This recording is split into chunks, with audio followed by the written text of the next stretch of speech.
Ahmed Abdullahi. These are some of the people that have been fronted when it comes to succeeding Anne Waiguru. So, Honorable Tabitha, what are we looking for in the person that's supposed to be sitting at as the chair of the COG? And who among the two would you say, because now you've interacted with them, would you say kind of fits the bill?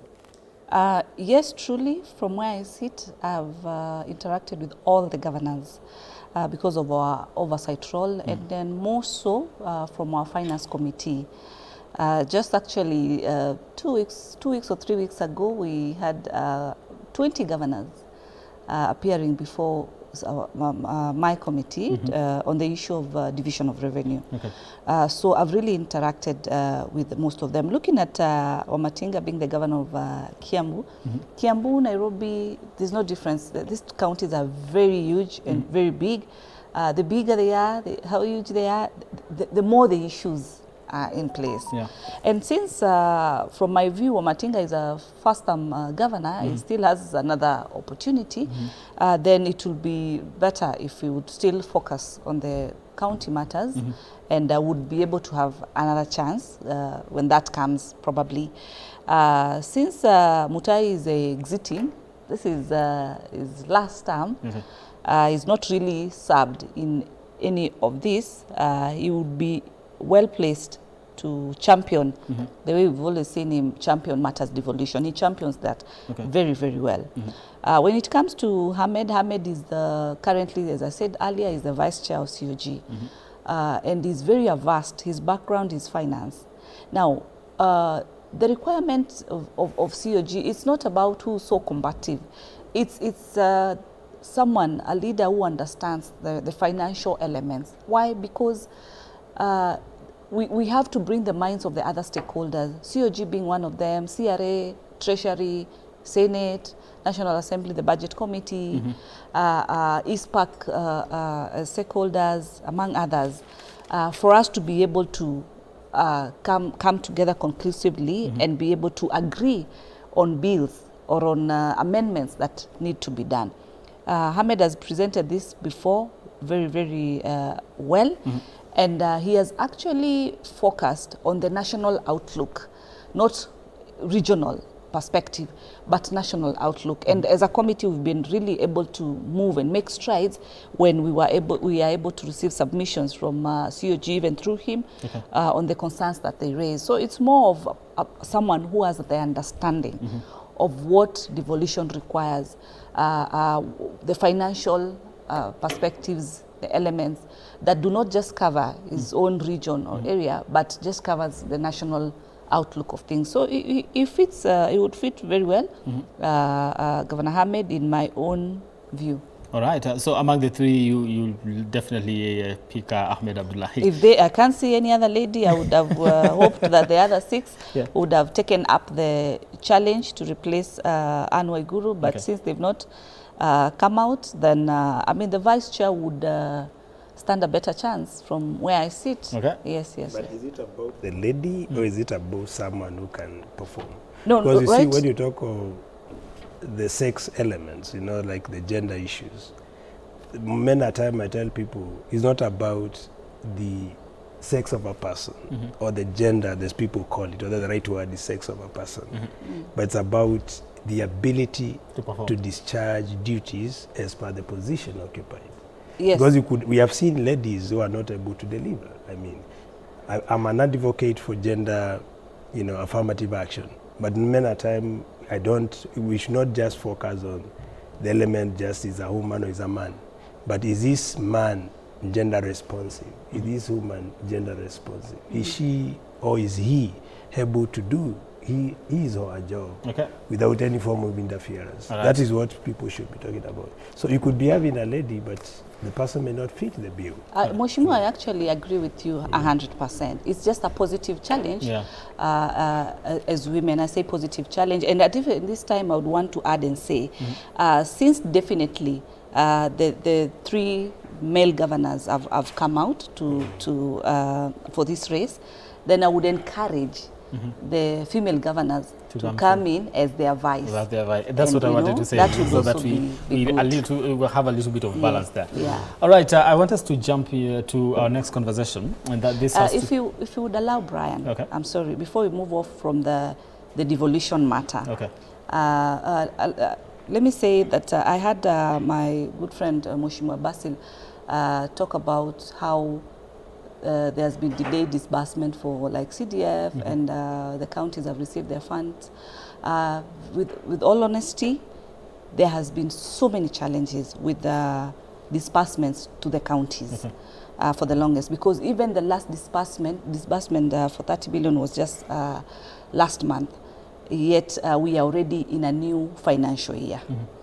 On Monday, when we invited the new Minister for Treasury, Honorable John Bundy, and I want to really appreciate him because he's very averse with these particular issues, having recently just come from the National Assembly, and I have so much hope and I'm positive that we are going to walk a very good journey as far as devolution is concerned. So my point is that we are waiting for him to be able to also get the advice of the AG on Regulation 134 on ensuring that they give counties 50% as this issue of DORA is ongoing. Because currently, as we speak, countries that do not have monies. We have staff in the countries who have not been paid for 2 months. This is a very big challenge. Unlike on our case on the Parliament in general, both Senate and National Assembly, you find that our staff are taken care of.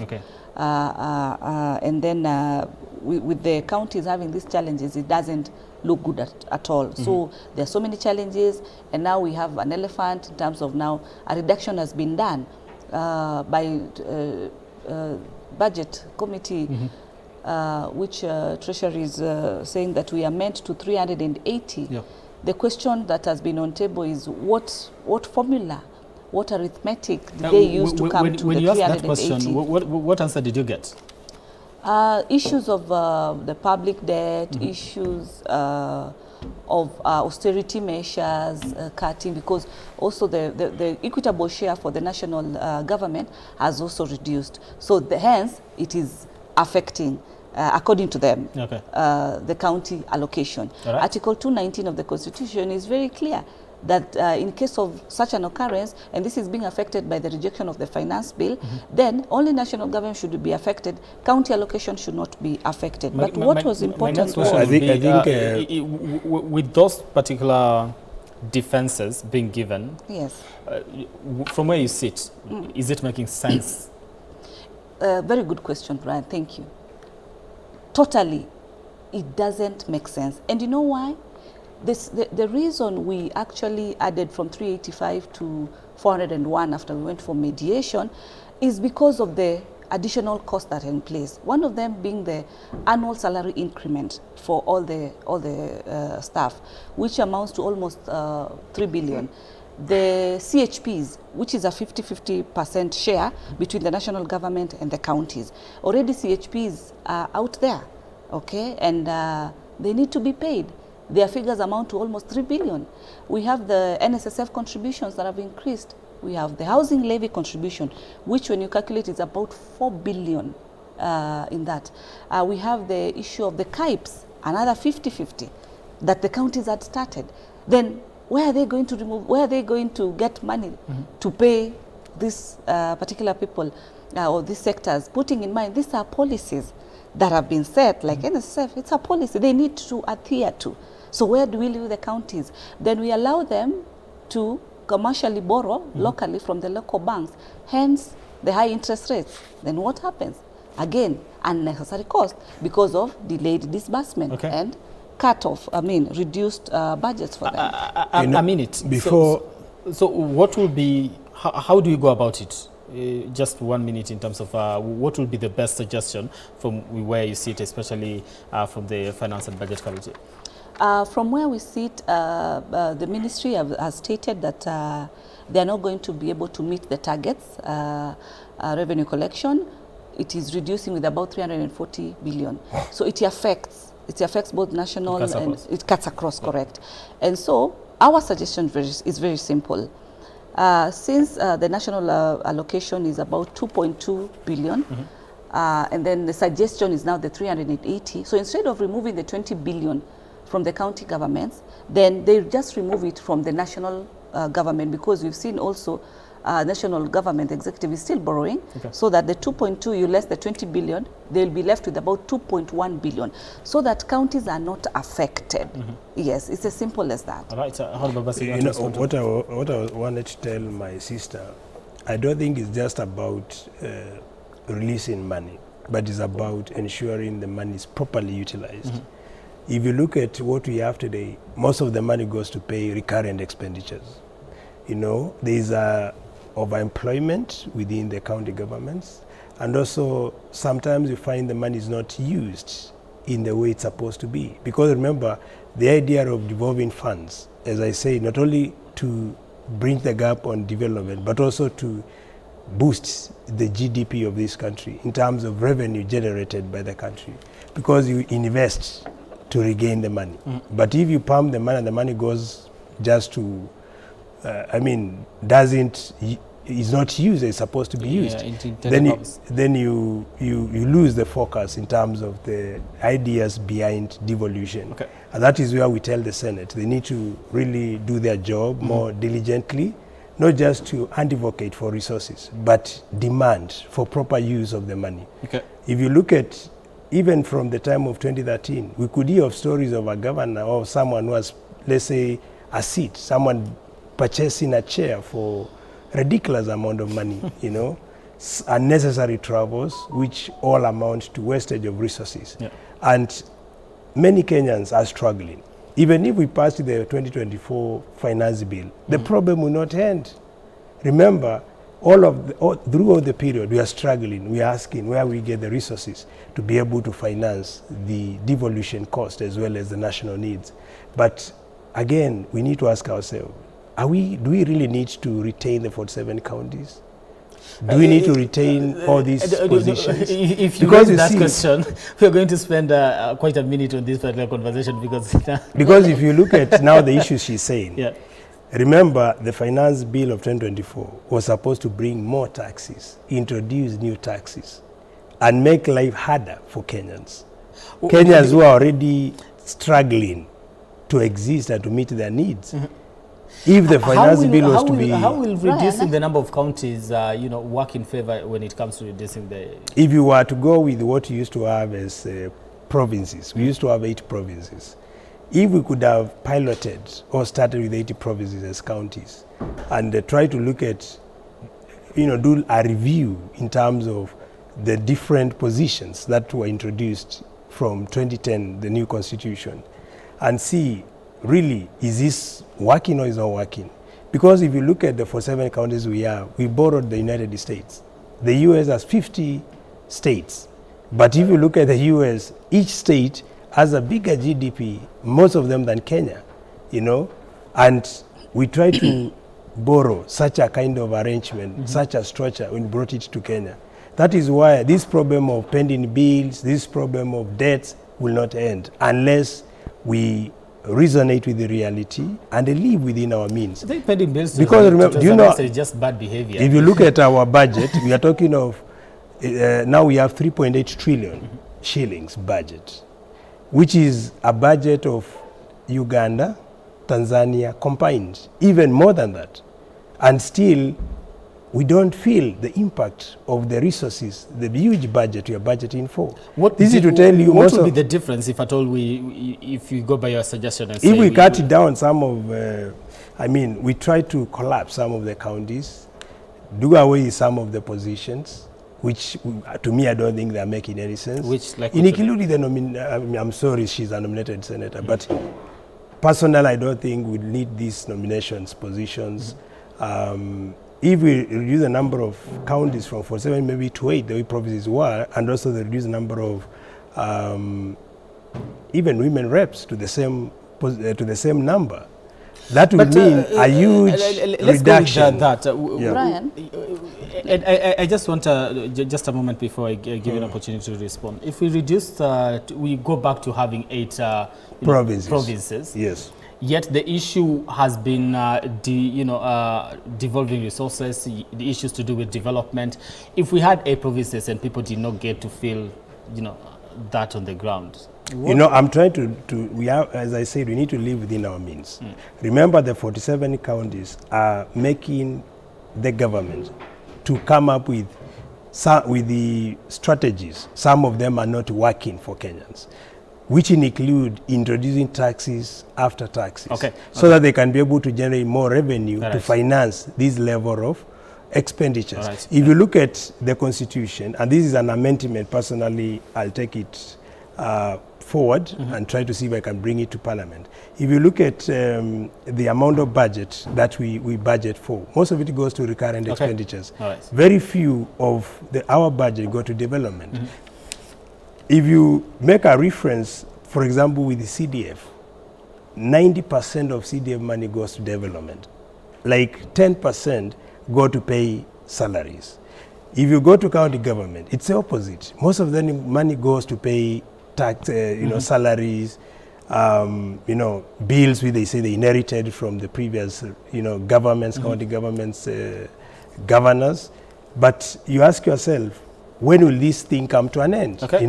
Instead of focusing, because the idea was to devolve development, but not to devolve corruption or payment of, recurrent expenditures. Okay, I get your point. So, Honorable Tabitha, I mean it as you respond to this one before we jump into our next conversation. You asked a very good question earlier in terms of my view was the next COG. I narrowed it down and told you that it's all about the understandability of the financial aspects. And the reason I'm putting it like that is because there's a misconception that counties just need more money.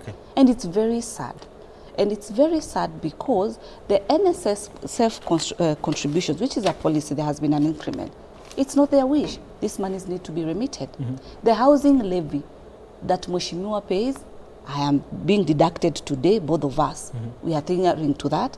And Parliament has, restructured their budgets to ensure they pay for that. Same case applies to the employees at the county. That's an additional cost.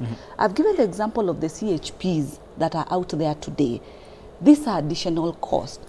For the understandability of why the counties need this money, away from their core mandate of development, they will have recurrent expenditure. That is true. And we realize right now, with this recurrent expenditure, there have been additional costs. The issue of the KIPES that I've stated earlier, the issue of sustaining the medical equipment within the counties, because right now the national government is not taking care of that. That responsibility has been transferred to the counties. And by the way, let me tell you, from my observation and the oversight I've done, we are still doing in Senate, in the near future, less people will be interested to become governors. Less people will be interested. Why is that? Issues that are there, it is messy, it is hectic. They are operating without money. All the headache is coming to them. Yes, I agree there's corruption. What have we done? I keep on hearing National Assembly trying to say, Senate, there's nothing we are doing. All we're supposed to do is to oversight and give recommendations and table a report and recommend that EACC now takes over. We are not the body that does the investigations further to that and all that. We always recommend. We've seen the other day, is it last month or last month, but about 2 governors who have been brought to book to be able to serve the charges. There are so many other cases. There are so many other cases in place. 3 weeks ago, we had Kitui governor appearing to answer onto the issues of Kikotech, which was being managed by the former governor, Governor Ngilu. And we recommended that EACC comes in and forensic audit be conducted, because even the current governor is saying he is closing Kikotech. Why? It's been a crime scene. That's the communication, but there has to be a process. And by the way, we summoned the former governor to appear to answer to these questions of Kikotech. And I believe light will be shed, and I'm told also there are DCI investigations ongoing. So you find that we've done Is our there a part. commitment that the former government is going to appear before you in terms of... It's not a choice. It's not her wish. Okay. We are following our standing orders, which allow us to summon any witness. If she does not appear, there are consequences that follow, and the law will take its place. When is she expected to appear before you? Very, very soon. I think next month, Okay. if my memory serves me right. All right. I think next month. Yeah. Okay. Do I take a break or I move on to... Come on. All right. All right. Time to take a break. Of course, we needed to get into our conversation on issues to do with abductions. But before I take that break, let me just, you see, we've been reporting that the Kitengela 3 have been missing. You know, they were taken into what was believed police custody. And of course, the Inspector General of Police, that is Douglas Kanja, yesterday said the police did not have them. These individuals have mysteriously reappeared. They have been found, and I'm taking a look at what has been posted here, and that is Faith Odhiambo, that is the Law Society of Kenya president, says that around 1 a.m. Bob Njagi managed to find his way to Tigoni police station and for assistance. He's alive and well. The message from Bob and family to family, friends, and every Kenyan that has continued to pray for me. I wish to confirm that I am well with my family.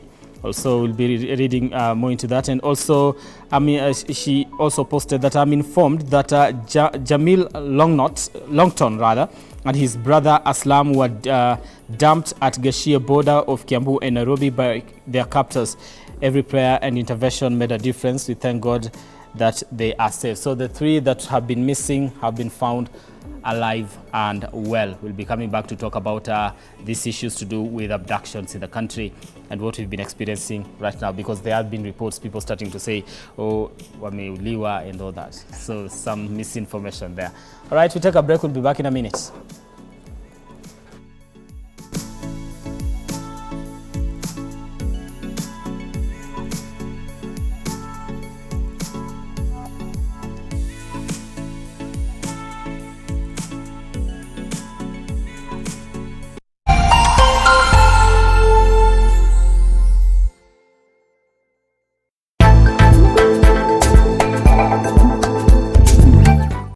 A dynamic, lively, inspiring, and informative program which is hosted by Muyiwa Olarewaju. God has validated you, has empowered you, and all you have to do is surrender.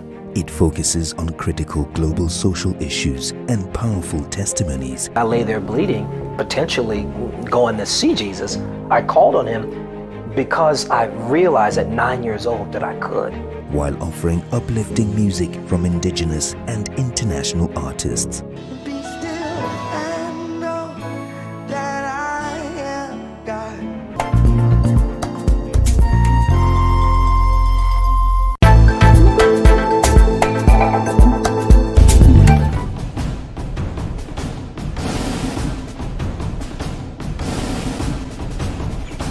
Joe Jefferson, a boy from the ordinary world, Earth, has been summoned to Muddle Earth, a medieval fantasy world.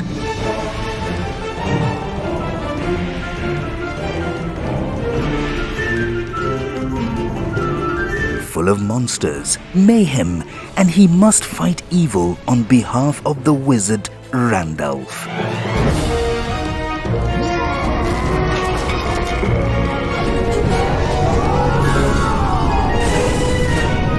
Muddle Earth, only on K24 TV.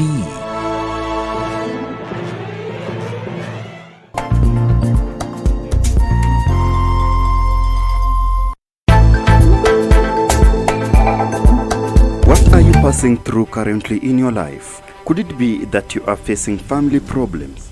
Perhaps there is no peace in your family, or it's your marriage that is at the verge of divorce. Maybe it's the addiction or the depression that is making you think that you are no longer important.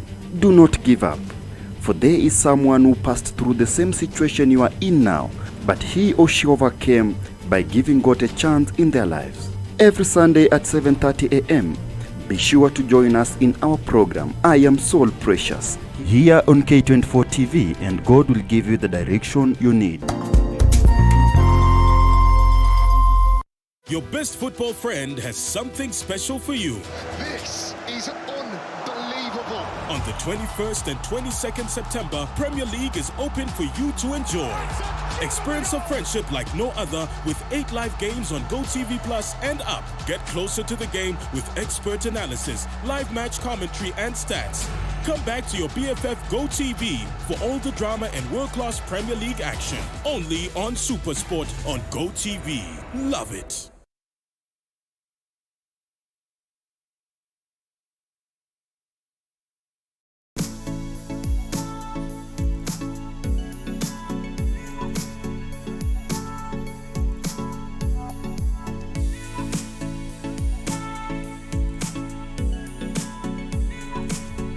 All right, thank you so much for staying with us here on New Dawn. Of course, you're taking a look at some of the stories that have been making headlines this week and making sense of them. And one of the stories that I want us to get into has been the issue of, disregard to court orders by the now former acting Inspector General of Police, that is Gilbert Masengeli, who is now the DIG. Listen, the issue that brought the DIG to be at loggerheads with the courts was the issue with the abductions, or we are not going to call it enforced disappearances anymore, but the abduction of the Kitengela 3, and those are the 2 brothers, and also Bob Njagi, where he was expected to come to court and explain to the courts who exactly these individuals are, because it was believed that they were in police custody. The 3, however, have been found alive and well. That is this particular morning. That is information that we've been able to gather as of now. But I want us still to get into this conversation. Let me start with you, Honorable Basil. Yes. To some extent, the issue to do with these abductions and enforced disappearances is something that we've been able, has been making headlines for the past few weeks. And you see, President William Ruto, when he was coming to office, this is something that he had promised will never happen under his watch. When this happened, and there's no much action being taken, what does that speak to his commitment on this particular issue? If I was the president, I would ensure I commit to whatever I say. And that is what gives or restores confidence in governance. But if you say you are going to ensure there is no more abductions, and then when you take oath of office and you assume presidency, we continue witnessing abductions, then it makes many people ask themselves, are you really honest in what you say? And that is the question many Kenyans are asking themselves.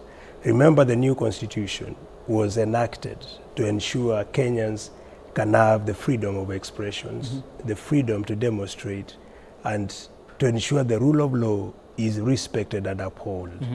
But unfortunately, even with the new constitution, or the dispensation of the new constitution, we still witness a lot of wrongdoings and lack of respect to the rule of law, and as well as the human rights aspect.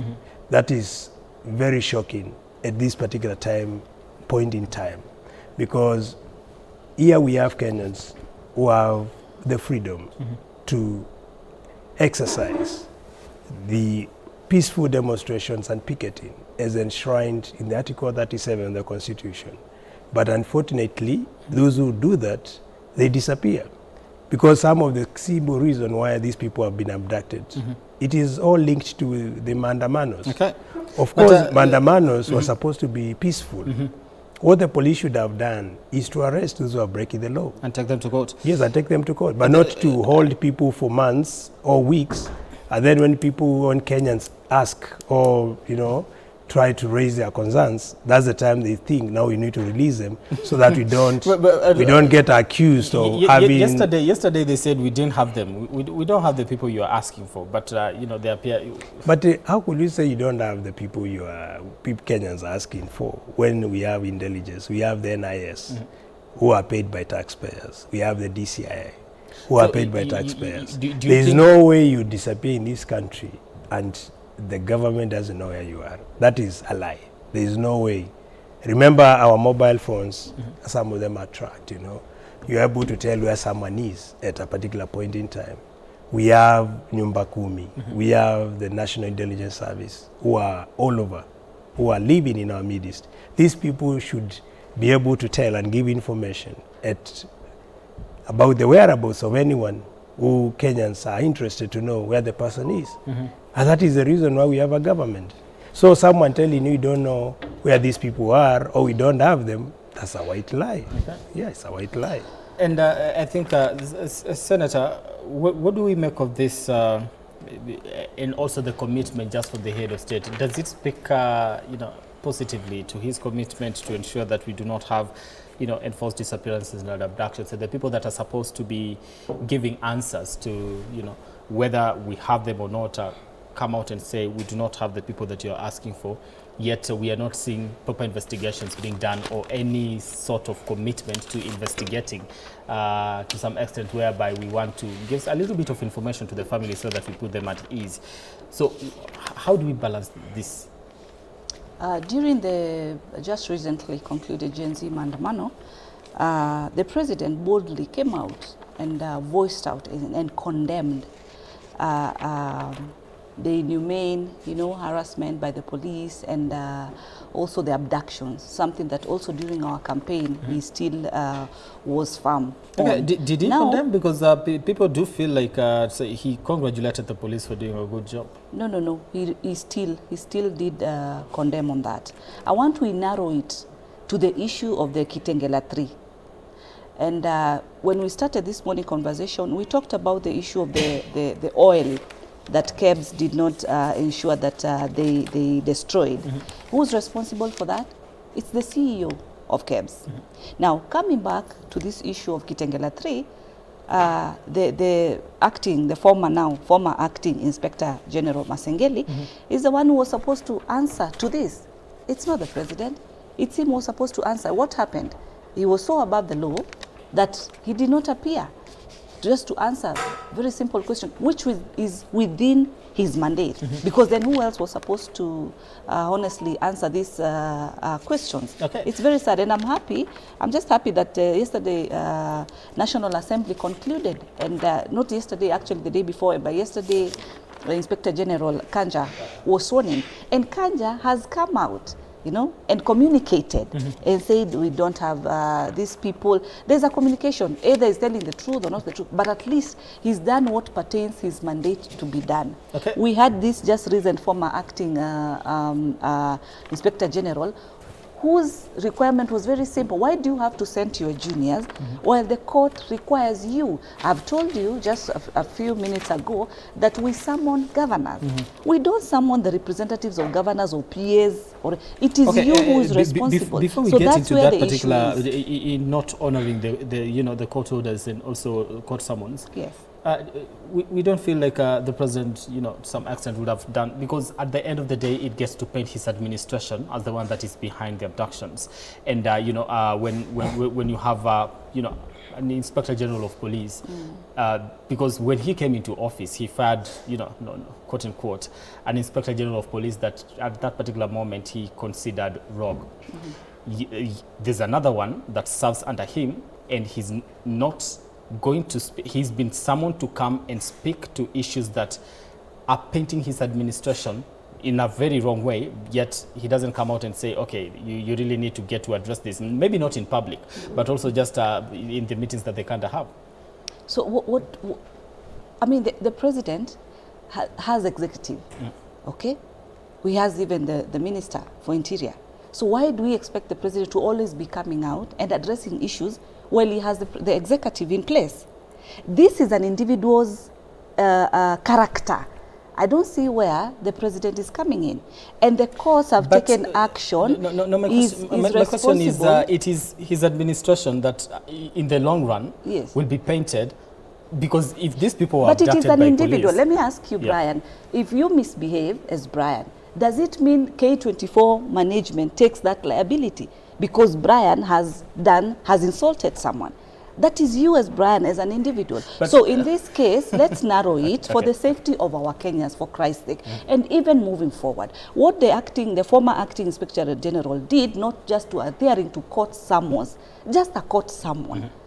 was very wrong. Okay, and so- all that he was supposed just to do is just to communicate. Either he knows where they are or not, he doesn't know where they are. But I'm happy, by the way, if the three are safe, they are okay, they are back with their families, I'm very happy for that. That is very key. But now, kindly, allow we have a honest discussion of where is the problem. Okay. If this gentleman, if this former acting inspector went to court, would we be having this conversation for real? Exactly. So what does this speak to the institution itself when you have somebody that, you know, sits at that particular high This office? speaks, Brian, this does not just speak to the institution. This speaks about an individual. Because how comes the current now IG, okay, who has just been sworn in, has done a communication in this regard. He didn't keep quiet, which is good. But why did he not even talk about it? Now he's just talking about his court summons, asking the court, oh, give me more time, I will appeal. Where have you been? And you've been in this town. And that's what and I want. How long was it to take that is you? what I want to talk very about wrong. because you see, his sentence has already And let me started. tell you, if it is us members of parliament, they are coming for us in case of anything. They'll bring media, they'll do everything. They will, as Mheshimiwa said, they will track our phone numbers, they will find us, they will take us. And it becomes a big deal. They start saying opulence, oh, we don't want to honor court summons and everything. Why does the same institution that ensures that if a court has seeked an arrest, they're the ones to execute that? And then themselves, they do not want to honor that. That is wrong. But this is an individual's case. Okay. So we treat it as an individual, That's an not a individual. representation of No, an, no, no, no. of It an will be administration. unfair. Okay. It will be unfair and also unfair to the others who are not, you know, rogue, who are adhering to court summons because it is wrong. Okay.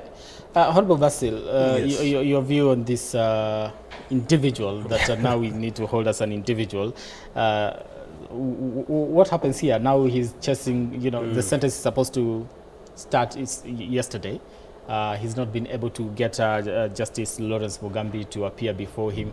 He's been called several times to get to appear before the Justice Lawrence Mugambi. Allow me to add this before my good colleague comes in. I just remembered he also withdrew the security for exactly. for Honorable Mugambi. It was then to some extent he looked at as retaliation. Then you come in, you say the bodyguards are only allowed for president, deputy, and I don't know, the minister. What about they us? had gone Because we also for have. retraining or Was that something like fair, that. really? Do we Okay. have to get to that? You know, there is no one who is above the law. Correct. And the reason why we have a country is because of the law and the constitution. Because without respecting the law, then it means we don't have a country. So it's a bad example coming from someone of such a level of acting IG. Of course, he's a DIG on the side of, I think, administration police. This gentleman needs to know we have a country that is ruled by a law. This is not a country like, I'm sorry to make reference to Somalia, which many people see as a stateless country. Okay. I mean, a country without any law governing it. So, in Kenya, we have a constitution. We have laws that have to be respected.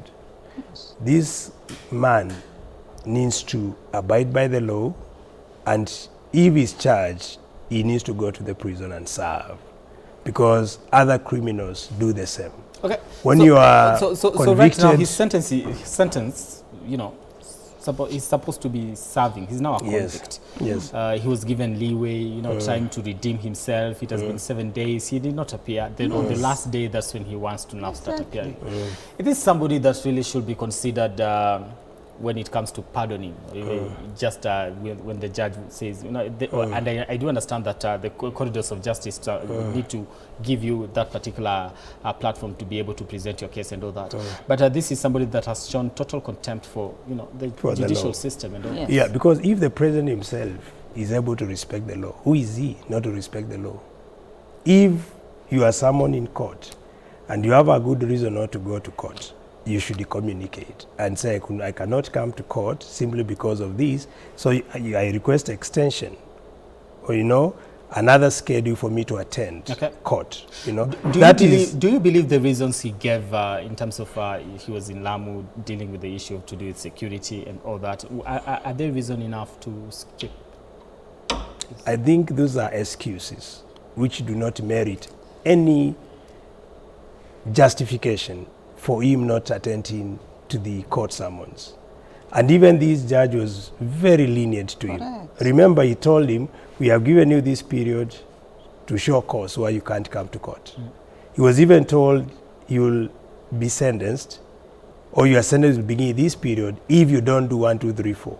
That is high level of leniency coming from a judge. Not many Kenyans enjoy such a privilege, where you are told, if you don't do this, you'll be convicted to serve in prison. And him, we just ignored completely. What do you think made him change his mind the last minute and now, rushing to the corridors of justice to try and find an opportunity to speak to the judge? Because he's realizing Kenyans are not taking it for a joke. He has also noted that this is not a country where impunity used to take a center stage. We are off from that level of living where people would just say, I'll do whatever I want to do. Okay. Now after hearing the concerns coming from many Kenyans, including the executive, we have been hearing even people who are central to the ruling party saying or condemning the action. That's the time he has realized, this is not a joke anymore. Okay. But I think he needs to understand we are not living those years of 80s and 90s where people never used to respect the law. Okay. We are in a country, or we are at a time where we have a new constitution that is holding us together and that is making our country progress. Okay. And then any person in this country has to respect the law. No one who is above the law. Senator, he's a convicted felon right now.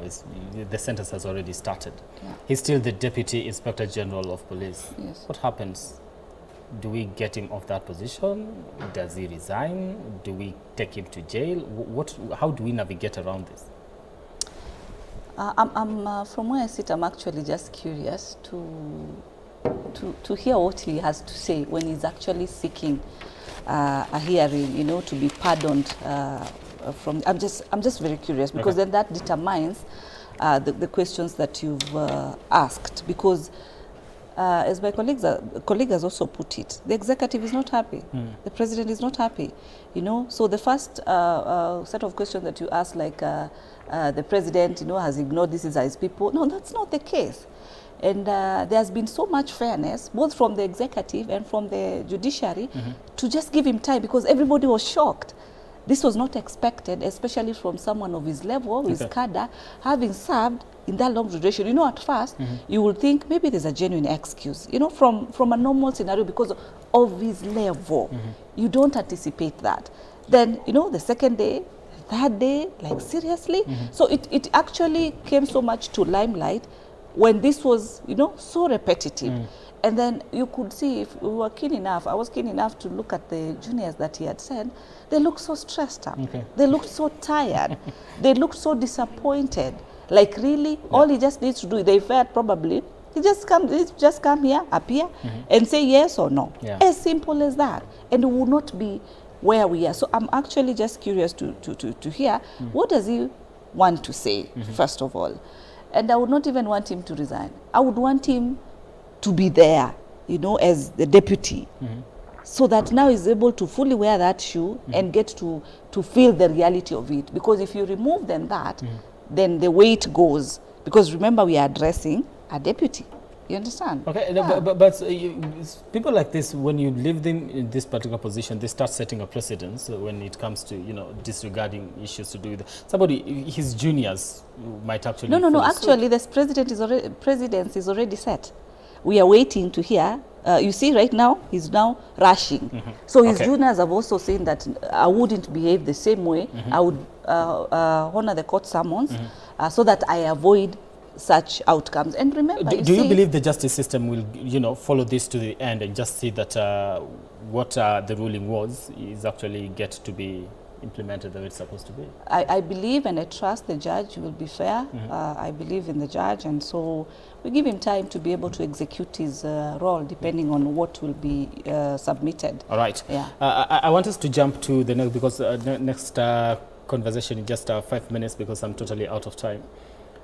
This has to do with what is happening in the Mount Kenya region, and of course we'll be hearing from the Deputy President today in the evening, just laying it bare and telling us, of course, with that different local media station, in an interview that is, speaking on the issues that are happening in the mountain. We've seen the proposal of Kithure Kindiki to be able to take over from, to be the spokesperson of the region, quote unquote. And this is regarding Gachagua that has been on that particular front ever since he was elected. Just loving, his greatest mistake probably is loving the people of Mount Kenya too much. Talk to me about what is happening to them. Yeah. I don't understand why the people of Mulima, as they call themselves, are fighting the deputy president. Yeah. Myself, I've not seen any gross misconduct of the deputy president. Instead of many ragos we are hearing, impeachment, etc., people should focus on work. We should not be talking of Mulima politics. Mm-hmm. We should be talking of deliverables. Because taxpayers want to see value of money. Remember, they elected us to serve them. They did not elect us to continue doing politics. Okay. It is unfortunate we are only talking of 2 years and 1 month since we were elected and sworn to office. And people are doing politics, they are campaigning, talking of Mulima impeachment. It's not, instead of talking of what are we doing in terms of meeting the expectations of Wanjiku. The common man wants to see a better life. They want to see a changed or transformed way of life in terms of developments. They want to see a better Kenya. They want to feel ease in terms of cost of living. Those are the most pertinent issues that we should be talking about. Not issues of Mulima, who is the kingpin. Those things are not helping us as Kenyans. I just want to throw something there. You see, one of the person that has been proposed is a cabinet secretary. And this is the thing, proposed to be able to be the link between the people and the executive when it comes to bringing development. How did we get here? Who proposed him? That's a key question. Members of parliament. No, only handful individuals who have their personal interests. That is what I want to ask. How did we get to a point where members of parliament who have the responsibility of making sure that they legislate laws that are in favor of their people now want to entrust that particular mandate with a cabinet secretary to be able to now be the link between the president and the executive, the presidency and the people in terms of development, and yet we also do have devolution. How did we get ourselves here? Before Senator I've asked you, who are the people nominated the CS you are referring to? Is a handful individuals who are driven by self-interest, and it's unfortunate when at this point in time, as I've said, Kenyans elect delegates as representatives to represent them in parliament, as well as to advocate for issues that are pertinent to them. They did not elect them so they can gang around and choose someone to be a link between them and the executive, which is completely not out of place, basically. Okay. Senator Tabitha, this is your deputy party leader. What's happening there? Do you want me to discuss what is above my pay grade, Brian? Is it really above your pay grade? It really is. That's my deputy party leader. I respect him very much. And just to state that this divorce that is being discussed is it's quite very sad.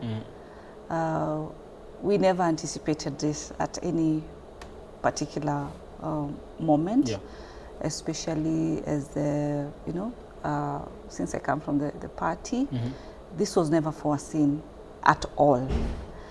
And apparently it's within a region, there's division. And the question is this really necessary? Putting in mind, we have a lot to do, we have a lot that we promised Kenyans. Just coming from the recent Gen Z protests and where we are, we're just healing. We're just trying to settle the dust and be able to achieve what we promised. Our finances, our budgets, things are bad. You know, the economy is not performing well. Is it really necessary at this time? You know, and so I hope probably with the agitations that are there, maybe there will be a change.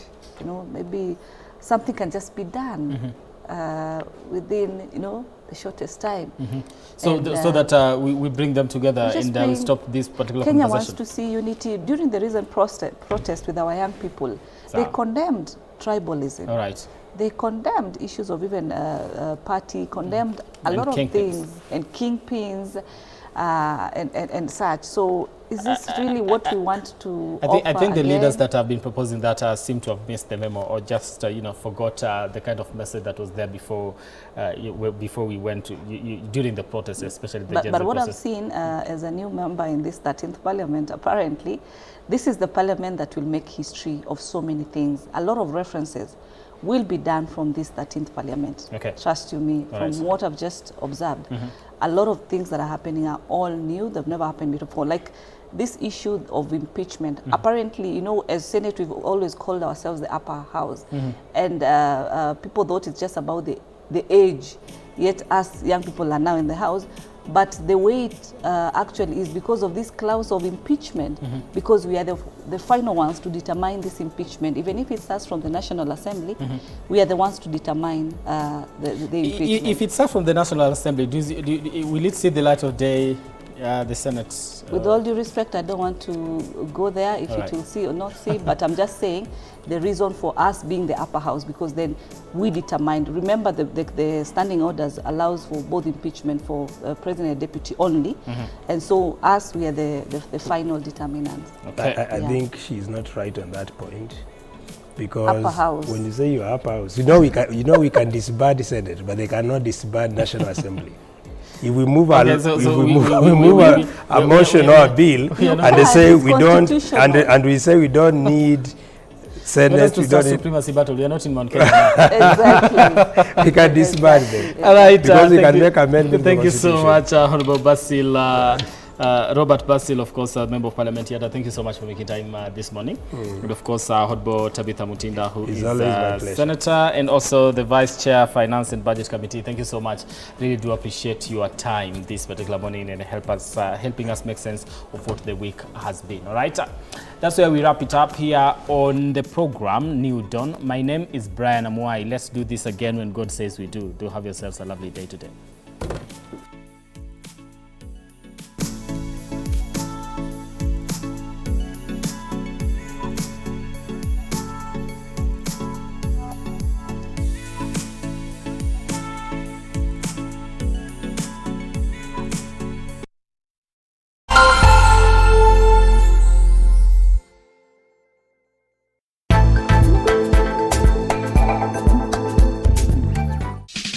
It's time to turn up the heat with the ultimate reggae and dancehall experience. Welcome, and then say here comes trouble, here comes the danger, here comes the danger. Every Sunday, every Sunday. Nobody can stop the day. From 11 p.m. Groove with the Wicker, Zeji Pasweri. Hey, Mr. DJ. As he plays classic reggae Like this reggae music again. and the latest dancehall hits on Rhythm Vibes Reloaded, only on K24 TV. What should you tell when you are buying new? Be more careful, though. You can't buy it now. You can't buy it now.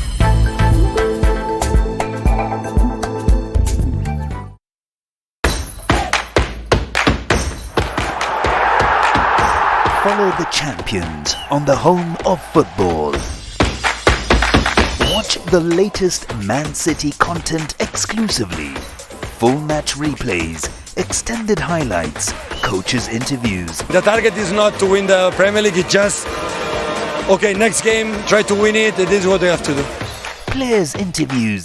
In general, the quality has been high and it's been good. Behind the scenes and more. Every Saturday at 1 p.m. only on K24. the home of football.